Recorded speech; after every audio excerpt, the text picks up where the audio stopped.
Hi, my name is Paul Champion. I'm the chair of the physics department, and we're going to go through a kind of a virtual open house for you, outlining our department. Lisa Campanoni is our sitting to my right is our co-op coordinator, and she'll be talking a little bit about co-op. And Nathan Israeloff is a student advisor, and he'll be talking about student services and advising within the department. To begin, I'd like to just show you a video which can be found on our department website along with some others that kind of outlines what goes on in the department from the viewpoint of the undergraduate students.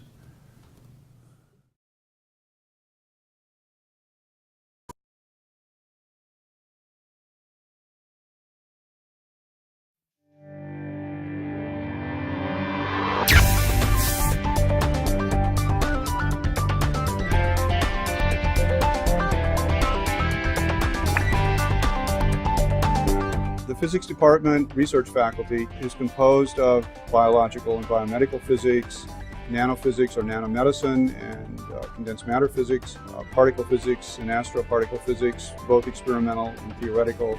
And we have network science theory that's really probably one of the best programs in the world. I took a bunch of core classes my freshman year, and what really grabbed me about physics was when I was attending the Society for Physics Students meetings and hearing about all the undergraduate research that was going on, all the cool co-op opportunities that the students had, both on campus, well also in Boston, but worldwide too. There were students doing international research, which I thought was really neat. Most students come here because of our well-established and successful co-op program. We take it very seriously. Because of that, Northeastern invests significantly to help prepare the students for co-op and beyond. I go to the big accelerators around the world and study the interactions of particles at the highest energies available. I teach undergraduates, and I also work with undergraduates in my research. Very few schools offered the amount of research and the availability of the research that Northeastern offered to undergraduate students, even at a freshman level. I have a new undergraduate working in my lab, Patrick Wong, who has been working in computational material science. We also use dynamical system theory to predict the complex behavior of materials under large forces. You know, when you come in freshman year, you hear other kids taking quantum mechanics or particle physics, or one of these upper level classes that seem like it's just totally unapproachable to you at that time. But the program just kind of takes you through step by step, just giving you all those building blocks of what you need. And then when it comes time to actually take these quantum mechanics classes, it just sort of falls out nicely. Our nanomedicine effort, which is funded by the National Science Foundation through a very large training grant, applies nanotechnology to the key problems of modern medicine. My experience here at Northeastern has been quite varied. I've had a chance to do a lot of different things. I'm working now on characterizing titanium oxide nanotubes. It's part of the main goal of the lab, working with these nanotubes, finding different electrical, optical properties for more applications. We have in the undergraduate physics courses called modern physics. And this is sort of an introduction to all the revolutions in particle physics that took place in the 20th century, beginning with the discovery of quantum theory and of the nucleus, and then later on the discovery of quarks.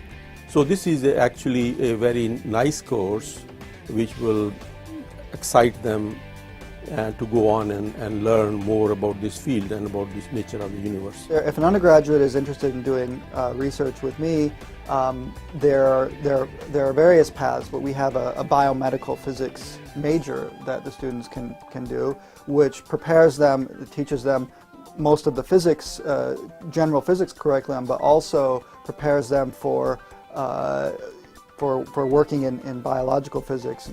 They learn some of the biological aspects of physics with specific courses. What's very nice about this place is that it's not only a diversity within the field of complex systems and network science, but it's also a diversity of cultures who are here. So I mean, I was born in Brazil. We have people from Israel, China, Korea, India, Italy, the US, of course. And I think this is super enriching in a cultural sense. Being at Northeastern is the perfect place because it's a campus, but it's in the city. You know, you still very much have the cohesive campus feel, but you're right in Boston. We have high quality, highly motivated students who will just jump in and get things done. It just kind of wakes you up. It's very energetic. When you see people walking around, you see T's flying by, and it's hard to be tired. It just wakes you up, and it's kind of like drinking a coffee.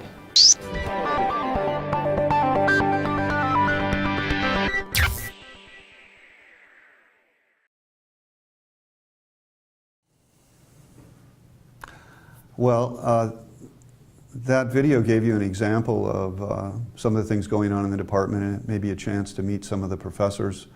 I'd like to encourage you to go to our department website, and you'll find some other videos there that you might want to take a look at as well. What we're going to do next is set up a PowerPoint presentation that I'm going to present the basics of the department, the administrative structure. And then Nathan is going to talk about some of the student services that lead in and feed into the co-op area based on the different disciplines that we can, or the different majors that we have in the physics department. And then Lisa will give you an update and an outline on the different kinds of co-op possibilities that are there. So on this first slide, I guess this is a quote from my son. Why study physics? Well, there's all kinds of things you can do as a physicist. You can branch out into many different fields, and you know the basics when you study physics. You know the fundamentals. And so, for example, in engineering, you're often in quite a specific category, but in physics, you understand what's really going on at the most fundamental level. So our department is set up administratively in the following way. I'm the chair of the department. We have an executive officer who is another professor, George Alverson, who's in high energy physics. We have an administrative officer, Suzanne Robley, undergraduate coordinator who develops new undergraduate majors and can be very useful if you want to construct something that's kind of out of the box. We'll try to do that for you. We have, of course, a graduate program and a graduate coordinator, a co-op coordinator, Lisa, sitting to my right, and undergraduate advisors. Nathan Israeloff is here to talk about some of the undergraduate offerings and the student services we have. We have a great student club, the SPS Club, that's advised by 2 faculty members, the Society of Physics Students, it's called, and they have their own webpage. You might want to check it out. And normally we have students in the real-time situation, but in this virtual case we didn't bring any students with us today, but you can see them on the videos. So we have about 30 physics faculty, and they're engaged in both teaching and research. The teaching program involves both graduate advising for PhD students and a really rather broad menu of undergraduate majors that are listed in red on this slide. There's the standard physics major. There's a biomedical physics major that has a flavor that's focused on going to medical school with pre-med advising, and it's a great way to get into medical school. There's also a standard biomedical physics program that is not really a med school track. We have an interdisciplinary or applied physics program. We have an applied physics and engineering program, BS and MS, where you end up after 5 years with a master's in electrical engineering, as well as a bachelor's degree in physics. And that's a great program for really strong students. It's demanding, but it's a great program.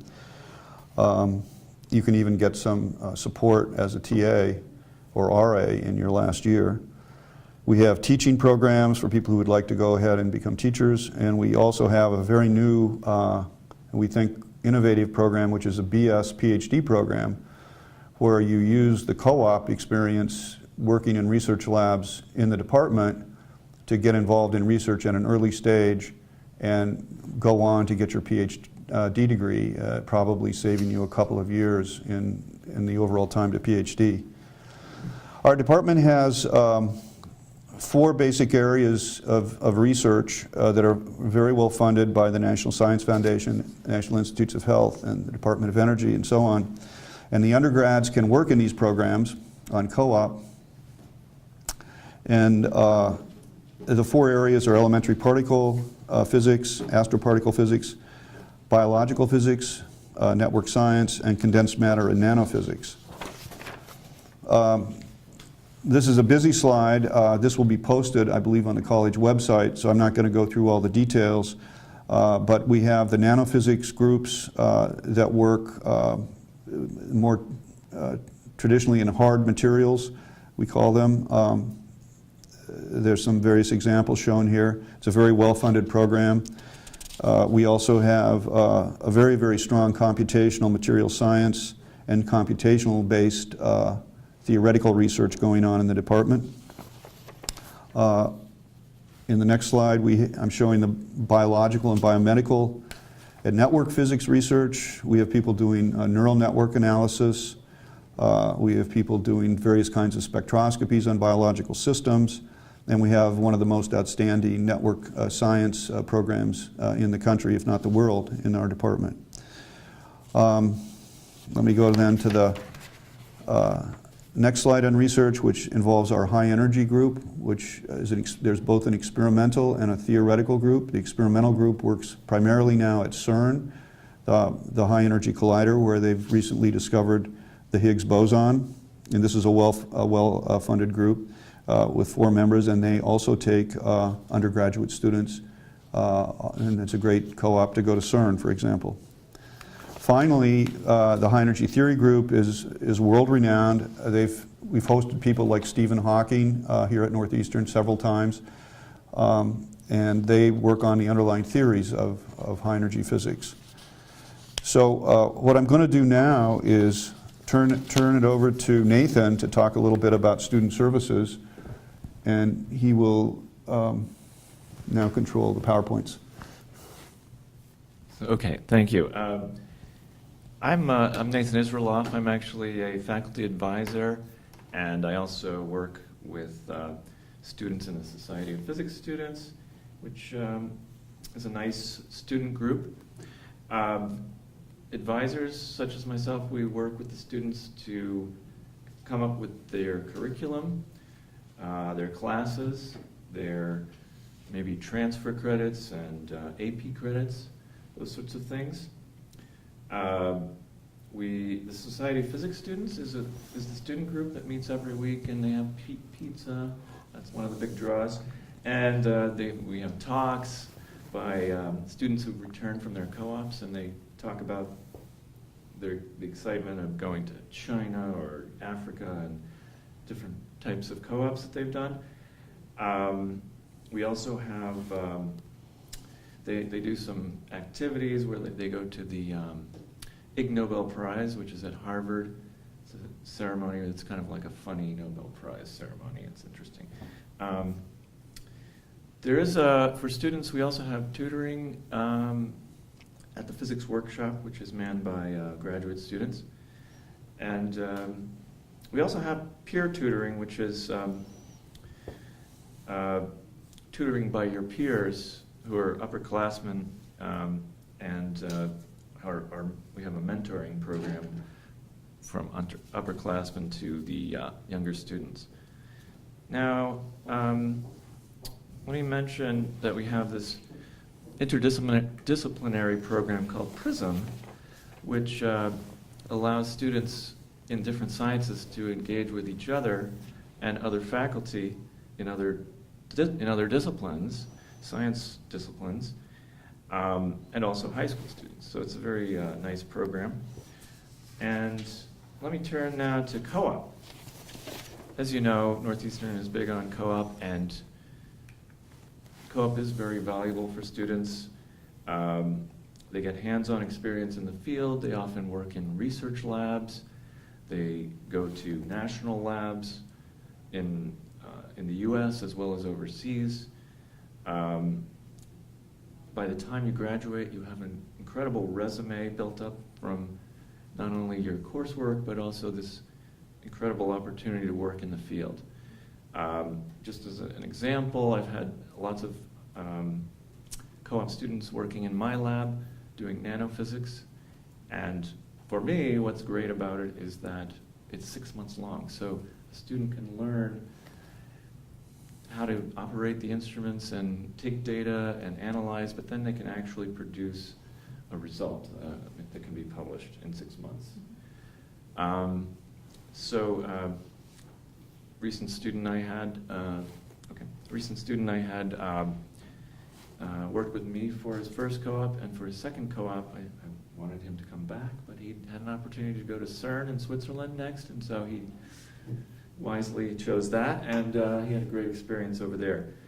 If you come to visit our campus, you can meet some of these students and hear some of their experiences with co-op. So I'm going to turn it over now to Lisa to talk about some other aspects of co-op. Hi again, my name is Lisa Campanoni, and I'm a co-op coordinator for physics as well as math students. And Nathan gave a nice overview about the co-op program and the benefits for students to participate in this program, which is an educational model that really allows students to take theory that they learn in the classroom and apply it to real-world settings. So this next slide, it goes over a little bit about how the co-op process works. Students typically go on co-op for a 6-month period, which falls within either the fall or spring semester.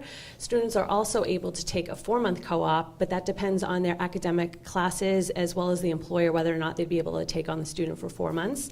But it's very flexible, but we really try to get students to participate 6 months because they're able to do a lot more with that additional 2-month period.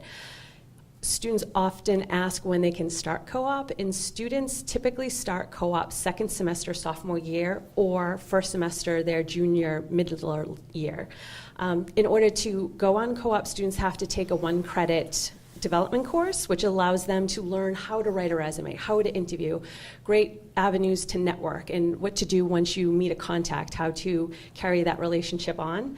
And in addition to that, in order for students to participate, they have to maintain a 2.0 grade point average. If students do not have a 2.0 grade point average, we will have them focus on their academics. So once they do get their grade point average up, we will allow them then to look into co-op opportunities. Students also typically go on 2 to 3 co-ops. It's very flexible. Students, some go on 1, but once they have that first experience, they really want to continue it on to do 2 or 3 more, and it allows them to explore different avenues of career paths once they do graduate. On the slide, it shows first co-op oftentimes is in a research facility, and their second and third oftentimes are national labs or high-tech companies. And here also talks a little bit about international co-op experiences, which we provide. There is recent students coming back from Japan, working at Spring 8, also in Diamond Light at the UK, and as Nathan mentioned, in Switzerland at the CERN Institute. So there's a lot of opportunities and great exposure for the students. To go on to the next slide, this kind of briefly shows some of the companies that the students have worked with in the past. iRobots, Raytheon, Draper Labs. So this is also on the website. You can take a look and get a better idea of the companies that we work with. The next slide are recent co-op placements. Again, it shows CERN, Mass General Hospital, Imperial College, and again, you can get a better glimpse at this by looking on the website. In the last few slides, I'll briefly talk about, it just shows on a typical student, say, throughout their course at the Northeastern University, how the co-ops how they progress. So first slide shows their first co-op, and it shows a lot of students do participate in the academic research lab, and also some company exposure as well. Moving on to the second slide shows second co-op experience. Again, there's still academic research and company exposure, and then there's a larger national lab experience for students that are interested. And the last slide shows a third co-op, which has more heavy emphasis on company exposure as well as national lab experience. And lastly, just talking about opportunities in Boston. It's a thriving community. There's a lot of exposure for students to work in other research facilities around the area and local companies that are heavily populated with co-op students as well. So it's a great experience to be around some of the world-renowned research facilities and hospitals as well.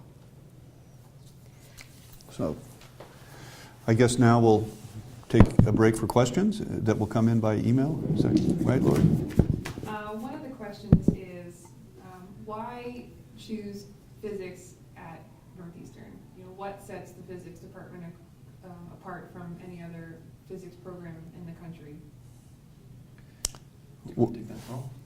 Well, I think it has an incredibly broad array of research opportunities, and it has an unusual number of different academic tracks that are already set up. For example, the biomedical physics program is fairly unique, and particularly with its focus on for people who want to go to medical school.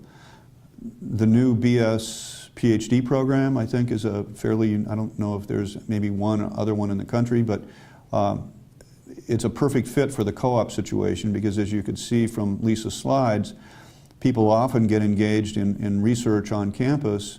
They hook up with a research group and a faculty advisor like Nathan or someone, and they will already, if they do their full set of co-ops in that lab, they will already have 18 months of research experience. They'll be engaged in a research project and can move forward quite rapidly towards a PhD if they so choose. We also have these BS MS programs that allow an interdisciplinary degree, so you have your basic physics degree plus maybe a master's in electrical engineering, which is a great combination that can allow for a whole variety of career choices. When preparing for co-op as a physics student, what kind of support would I receive while looking for a job and preparing to apply for positions?